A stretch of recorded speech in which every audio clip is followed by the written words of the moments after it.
The prop talk is back, and we can never be whack. The prop talk is back, because it's the prop talk. We're back, baby.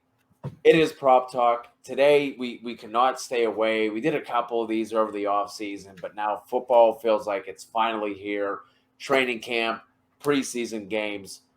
So we got to take a look at some of these props.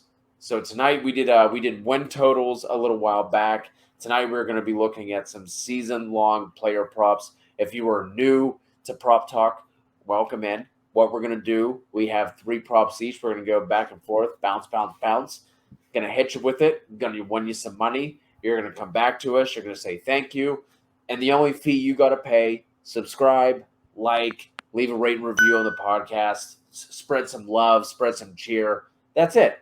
That's all we ask. My guy Tom is with me. It is time to dig in. We are here for the prop talk. Inhale.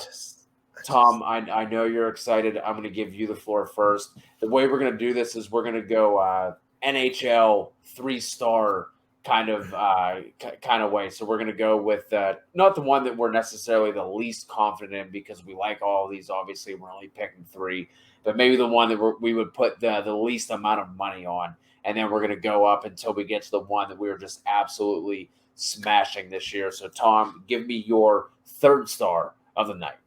Well, real quick, if you were here last year, you won some money, so welcome back. I hope you're wearing like some fucking fur blankets or some shit. I don't know. No, mink coats, is it? It's the summer, Thomas. So my first bet is going to be Michael Carter. He is 575.5 rushing yards, and that's over at DraftKings, BetMGM, FanDuel. They all have the same number. Some of them have different odds, though, so make sure when you're doing this, you look around at the site. So DraftKings has 115, and then BetMGM has -110. That's one thing I always like to do. But yeah, I think this one's pretty easy, man. Look at that backfield, Cody. Good God. Somebody go fill up Buck Nasty's mama's bowl, because he's got some damn dogs behind him. Yeah, he should have that job. Frank Gore somehow managed to get 653 yards last year. The 4 other running backs behind him totaled 860 rushing yards. There are yards to be had, and Michael Carter is by far the most talented running back there. I love Michael Carter this year. If you listen to the Dino Pod, you know I really like him this year. I think he has over 1,000 rushing and receiving total yards. I mean, we have Tevin Coleman in the backfield. That's his main competition. So obviously the coaches have been giving him first-team reps since day one. It seems too easy, but I'm doing it. Michael Carter, 57.5 or 575. Why do they do 5755, Cody? It's bullshit. They're trying to trip me up. 575.5 rushing yards. So yeah, do it. Winner. Get it done. And the offensive line is now beefed up from last year too, with Elijah Vera Tucker, and they got Morgan Moses at right tackle. So a better offensive line. You mentioned Frank Gore getting over 600 yards. And even if that ends up being a 50-50 split with Tevin Coleman, which I don't think it will be, he should hit that. But my first prop I'm going to throw out, my 3rd star of the night, is going to be Matt Stafford over 28.5 passing touchdowns. To me, this is easy, right? Like, we all believe that he's an upgrade over Jared Goff. Jared Goff was at 28 in his first season with McVay. Second season, he had 32. So in 2 of his 4 seasons with McVay, he has been right around this number. I know he took a step back the past 2 seasons, but I think that's more on Goff than it is with this offensive philosophy. And those were obviously in 16-game seasons too. Like, are you actually going to tell me that Stafford can't average between like 1.5 to 2 touchdowns per game over a 17-game season? Over a 17-game season, I think it's 25.5 if he were to average like 1.5 per game. Then you have, I'm just going to mention this quickly, no tears are going to be shed here, Tom, between me and you. Cam Akers went down, out for the season. There's no way that they are pounding the rock with Darrell Henderson. So this offense is going to absolutely run through Matt Stafford. If we look at Sharp Football Stats and their strength of schedule metrics, The Rams have the 10th most difficult schedule overall, just looking at Vegas win totals. They're middle of the road in terms of the passing defenses they're going to face. I think they sit at like 15th. Their rush schedule against the defenses they're going to face is the 5th most difficult. One thing that I found interesting was his Stafford's yardage prop on DraftKings was at nearly 4,600 yards. It was at like 45, 95 and a half. But again, the TDs are just at 28 and a half. If we look at the past 3 seasons, there have been 14 times that a quarterback has hit 4,500 yards. And there were only 3 of those seasons they didn't hit that 28 number. If we take this down to 4,200 yards, there were 24 instances of quarterbacks hitting 4,200 yards. And there were only 6 times that quarterbacks did not hit over 28. Just to give you a comparison with some of the other touchdown totals with the quarterbacks that are around him that kind of stuck out to me, you're looking at Baker Mayfield is actually higher than him at 29.5. Derek Carr and Lamar Jackson are just 3 fewer at 25.5. And then Kirk Cousins is sitting at 28.5 with him. So Matt Stafford is my 3rd star for the night, 28.5 passing touchdowns over. Yeah, so it's funny because you look at that in face value, you immediately say, what the fuck, why only 28.5? Well, he's only done it 4 times in his career, which is probably part of the reason why they're setting it that low. However, he's been on a shitty Detroit team, and I believe only one of those seasons was post Calvin Johnson. So that in itself, like, look at the wide receivers that he's had to deal with. Look at the offenses that he's had to deal with. He's probably got the best overall weapons that he's ever had in his career. That's a good pick by you. So I'll go with another good pick. One of your boys, Pittsburgh. Cody's going to get sad just because I said the word. Diontae Johnson, over 83.5 receptions. That's at minus 115. His receiving's at 975, by the way. Obviously, health is the major factor, not just for him, but for Ben too.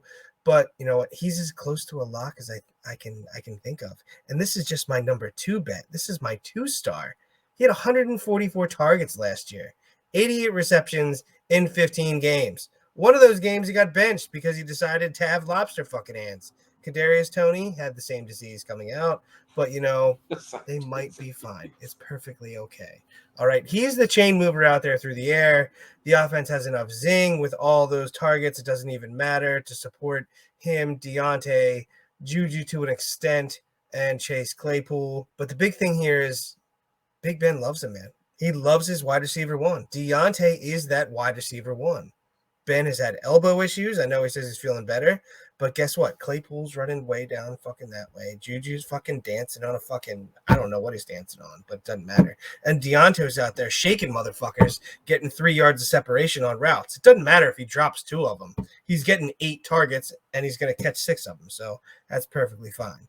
But yeah, Diontae is the wide receiver 1 out there. I love it when Big Ben has a QB he likes to lock in on.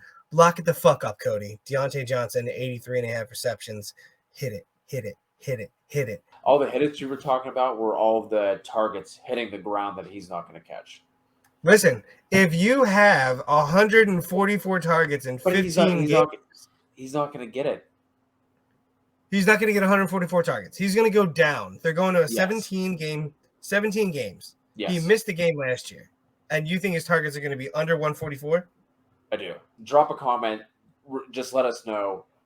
Over, under, what do you want to put at? 142 targets, 140 targets? I'll go under 140. Listen, let's go over under the reception number because that's the number that matters. On all of these, let us know which ones stand out to you. But I specifically want to hear because this is the first one and probably the only one we're going to be super divided on. So my second one for the night is going to be Allen Robinson over 1,090.5 receiving yards. In the 4 seasons where A-Rob has played a full 16 games, he's hit the over rather comfortably in 3 of those 4 seasons. We seemingly say this every single year, and it's sad. It is truly, truly sad that we say this with what he's had to deal with. Whether it's Andy Dalton, whether it's Justin Fields, this is going to be the best quarterback play that Robinson has had. The blurbs have been coming out where Andy Dalton and Allen Robinson have been having a really good connection. The chemistry is there. And we've also been getting the blurbs of how impressive Justin Fields has looked too. So no matter what point of the year that Fields takes over, it's going to be an upgrade over what he's had.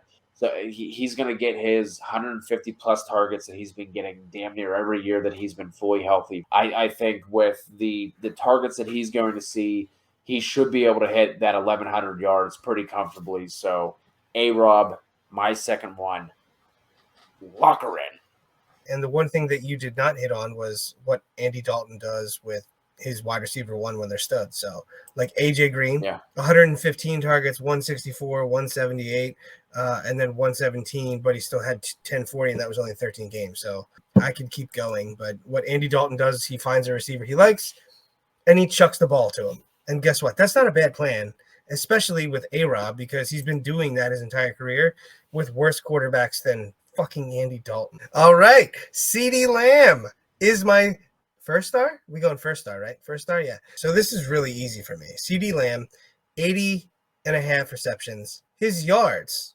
are 1050.5. He had 29 receptions on 40 targets, 433 yards. His first 5 weeks before Dak turned his ankle into a Bull Mastiff's chew toy. It was gross. But he still finished with 74 catches on 111 targets, 935 yards. Not bad at all. But guess what? His stats with Dak, extrapolate it, 92 receptions, 128 targets, 1,385 yards. I mean, sweet Jesus. And then we get the extra game. And he's looking awesome this year. This is another one where I think Vegas needs to catch up.